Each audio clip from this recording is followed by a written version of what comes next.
Ya, Assalamualaikum warahmatullahi wabarakatuh.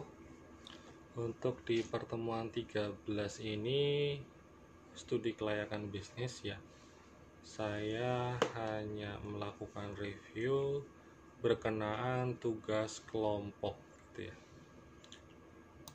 yang nantinya akan dipresentasikan di minggu ketiga 13 dan minggu ke-14. Nah, materi presentasi studi kelayakan bisnis harus bisa mencakup tentang pengantar dari usahanya, terus bicara tentang aspek hukum, aspek pasar dan pemasaran, aspek keuangan, aspek teknis dan operasional, aspek manajemen dan organisasi, aspek sosial ekonomi, dan yang terakhir aspek lingkungan atau AMDAL gitu ya. Dan semua kelompok wajib untuk mengumpulkan slide-nya yang maksimal 30 slide ya per kelompok itu di minggu ke-13 jam 9 pagi. Jadi kalau misalnya kuliahnya hari Kamis gitu ya, jam 1, tetap jam 9 pagi harus semua kelompok untuk mengirimkan tugas melalui email jam 9 pagi. Sehingga nanti ketika presentasi jam 1, saya sudah bisa melakukan evaluasi karena sudah bisa mengetahui secara menyeluruh dengan membaca slide yang teman-teman kirimkan gitu ya. Dan proposalnya itu harus dikumpulkan di minggu ke-14 setelah presentasi. Oke, sekarang apa saja sih isinya ya, isi yang harus dipresentasikan dan proposal yang dibuat itu rinciannya seperti apa. Sistematika penulisannya bab 1 itu bicara tentang pendahuluan. Jadi teman-teman harus bisa menjelaskan tentang latar belakang usahanya, latar belakang usaha, sejarah gitu ya, dan pengembangan usaha. Pengembangan usaha itu karena ini bicara tentang studi kelayakan bisnis, di situ ada namanya permintaan dan pemasukannya gitu ya, untuk bisa menghitung studi kelayakan keuangannya. Makanya teman-teman harus bisa memahami bisnis tersebut untuk 5 tahun yang akan datang. Jadi langkah-langkahnya seperti apa.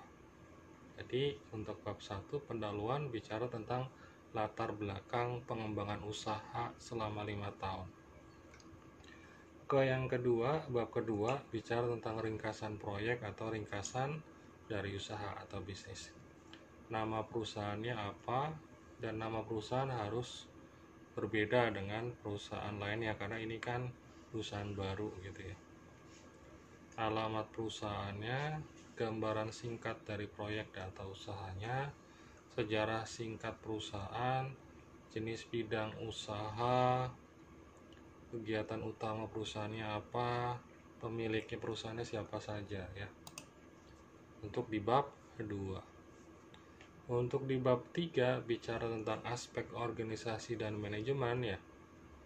Pertama tentu saja bicara tentang identitas perusahaan.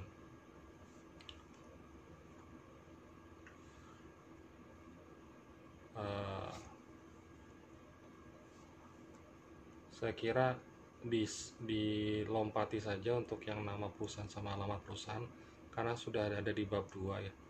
Langsung ke legalitas usaha aja di aspek hukum. Bicara tentang bentuk badan hukumnya apa ya, terus perizinan usahanya apa saja. Dan yang terakhir ini penting juga di bab 3 ya, bicara tentang aspek sosial ekonomi, bicara tentang persetujuan masyarakat dan pemerintah setempat. Apa yang dilakukan untuk bisa memahamkan masyarakat atau pemerintah setempat adanya proyek atau usaha tersebut. Berikutnya ada struktur organisasi, terus bicara tentang manajemen, di situ ada pimpinan perusahaannya, ada struktur organisasinya, unit, divisi, bagiannya seperti apa, uraian tugas atau pekerjaannya, karyawan adanya berapa, yang tidak langsung berapa, pegawai administrasi berapa. Jadi bicara tentang jumlah karyawan itu bisa dilihat dari struktur organisasi. Dan ini akhirnya juga intinya di terakhir harus keluar uang berapa sih pembiayaan 1 bulan untuk struktur organisasi di bisnisnya masing-masing kelompok. Berapa sih perizinan, biaya-biaya bentuk badan hukum dan sebagainya. Berapa sih di aspek sosial ekonomi, pengeluaran untuk sosialisasi dan memahamkan masyarakat, dan juga ada persetujuan sama pemerintah setempat. Jadi teman-teman harus bisa menghitung itu. Di aspek pemasaran di bab 4 bahas tentang produk yang dipasarkan, terus kegunaannya apa, terus wilayah atau daerah pemasaran. Yang ketiga bicara tentang segmen, target, dan positioning ya. Terus yang keempat bicara tentang transportnya, bicara tentang yang kelima distribusinya. Yang keenam tentang bicara tentang keunggulan kompetitif. Perusahaan atau usaha kelompok yang sudah dibuat itu keunggulan kompetitifnya seperti apa. SWOT-nya juga dibuat. Kekuatannya di mana, kelemahannya di mana. Di situ ada opportunity-nya, kesempatan di mana, treatment ancamannya di mana. Bicara tentang di pasar kuantitatif ya. Bicara tentang data permintaan masa lalu yang sudah berjalan selama ini, dan juga proyeksi permintaan untuk minimal 5 tahun yang akan datang. Nah, terutama di proyeksi ya gitu ya, bagi perusahaan yang masih baru 5 tahun mendatang seperti apa. Kalau perusahaan yang sudah berjalan ingin buka cabang baru, bikin studi kelayakan, itu data cabangnya sudah ada. Jadi kalau misalnya data cabangnya sudah ada, itu jauh lebih bagus karena ada historis ya, ada laporan keuangan historis, ada laporan penjualan historis juga, sehingga memudahkan untuk melakukan proyeksi. Dan proyeksi ini paling nggak 5 tahun ya. Dan faktor-faktor yang mempengaruhi permintaan selama ini dan masa datang. Jadi kita bisa menganalisis tentang laporan manajemen historis sama laporan keuangan historisnya seperti apa, dan jumlahnya berapa yang sudah diraih, dan masa mendatang ingin dapat berapa. Dan kita buat kesimpulan di aspek pemasaran. Di aspek teknis dan produksi atau operasional, di sini ada produk-produknya apa saja, teknis produksinya gimana, spek atau spesifikasi teknisnya dari produk, standar mutunya bagaimana, jadi harus dijelaskan. Di teknologi produksi, alur proses produksinya, sistem produksinya bagaimana, kapasitas produksinya ingin dibuat berapa, rencana produksinya berapa, dan ini harus nyambung ya antara produksi dengan pemasarannya. Jadi HPP-nya, jumlahnya harus sesuai dengan penjualannya gitu, jangan sampai nggak match. Terus ada bahan bakunya, ada bahan baku yang utama, ada bahan baku penolong. Kemarin sudah di aspek lingkungan sudah saya jelaskan bahwa untuk menjadikan sebuah produk pasti ada bahan baku, ada bahan penolong, dan ketika menghasilkan produk itu pasti ada limbah. Limbah itu ada dua, ada yang rutin, ada yang non rutin. Nah, bicara tentang limbah, teman-teman harus bahasnya tentang di aspek lingkungan, bagaimana pengolahan dan pembuangan limbah tersebut harus dijelaskan. Kalau perlu ada mesin IPAL, pengolahan limbah, itu juga harus dimasukkan investasinya berapa, atau biaya untuk pengelolaan limbah itu berapa, itu harus dijelaskan. Untuk berikutnya biaya investasinya, di situ ada pengadaan mesin peralatan produksi, pengadaan tanah dan bangunan, pengadaan tentang utilitas yang berkenaan tentang kantor, bisa peralatan kantor, kalau perlu kendaraan kantor, dan lain sebagainya. Dan pengadaan fasilitas pengolahan limbah jika diperlukan. Jadi kalau misalnya perusahaan-perusahaan farmasi, perusahaan-perusahaan yang membutuhkan atau mengeluarkan banyak limbah, itu harus ada IPAL-nya. Terus biaya operasional produksi, bicara tentang operasional produksi ya tentu saja ada tenaga kerja langsung ya, tenaga kerja produksi, biaya bahan baku, bahan penolong, biaya pemeliharaan atau operasional mesin peralatan dan fasilitas produksinya. Dan biaya operasional pengolahan limbah itu seperti apa? Berikan kesimpulan, dianalisis dari aspek teknis dan operasional. Berikutnya di aspek keuangan. Aspek keuangan itu bicara tentang struktur pembiayaannya. Di situ ada investasinya, pembiayaan investasi, modal investasinya berapa, terus pembiayaan produksi dan operasional. Jadi ada modal kerja. Investasi itu di awal ya, untuk menjalankan aktivitas bisnis itu butuh ada namanya modal kerja. Ini modal kerja berapa, investasinya berapa. Dan investasi ini dibiayai oleh apa, modal kerja ini dibiayai oleh apa. Boleh dibiayai sendiri, modal sendiri, oleh ekuitas, bisa juga oleh liabilitas, oleh hutang. Silakan teman-teman melakukan diskusi dengan kelompoknya. Terus proyeksi keuangan, laba ruginya 5 tahun ke depan, laporan arus kasnya seperti apa, laporan neracanya bagaimana. Di analisis profitabilitas bicara tentang margin laba, keuntungan ya. Terus bicara tentang profitability index gitu ya, atau benefit cost ratio. Benefitnya harus lebih besar daripada cost-nya dan harus di atas 1 nilainya, itu yang dinamakan layak. Dan juga bisa menghitung tentang NPV, net present value, IRR, internal rate of return, berapa sih rate-nya di bisnis ini. Kalau bisnis ini bisa menghasilkan 25%, target saya cuma 15%, 15% ya, dapat hitungan 25%, berarti di atasnya, di atas 15%, sebesar 10%.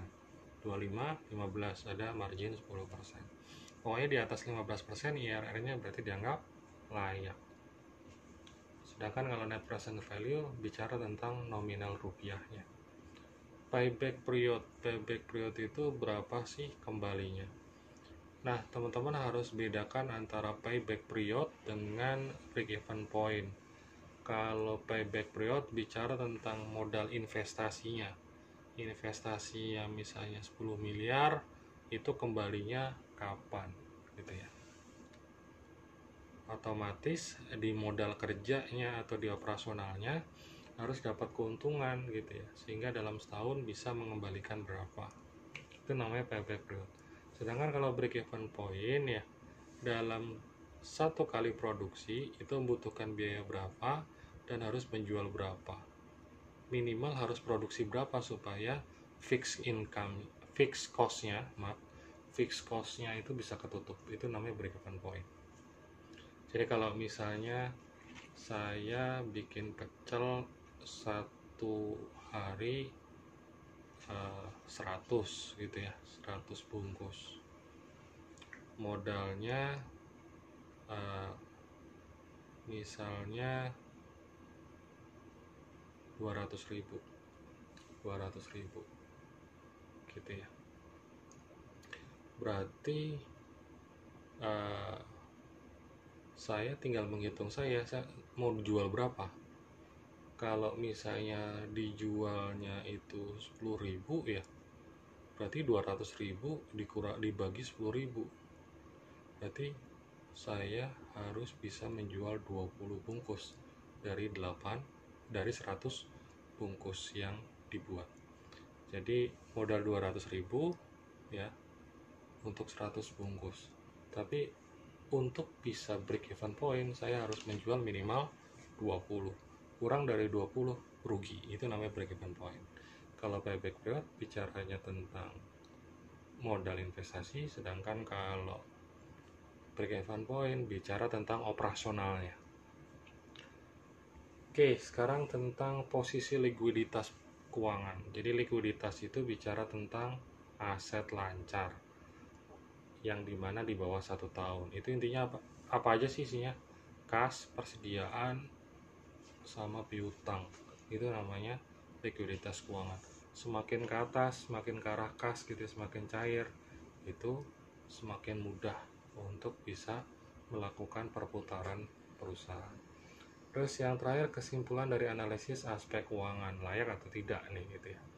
Bab ke-7, penutup.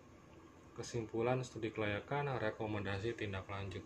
Ini bisnis ini lanjutkan atau tidak, karena kalau misalnya tidak layak berarti selesai, ini bisnisnya tidak perlu dilanjutkan. Kalau dilanjutkan maka kerja bakti ya, jadi kita kerja tetapi rugi, itu ya berarti ya buat apa, karena tidak layak.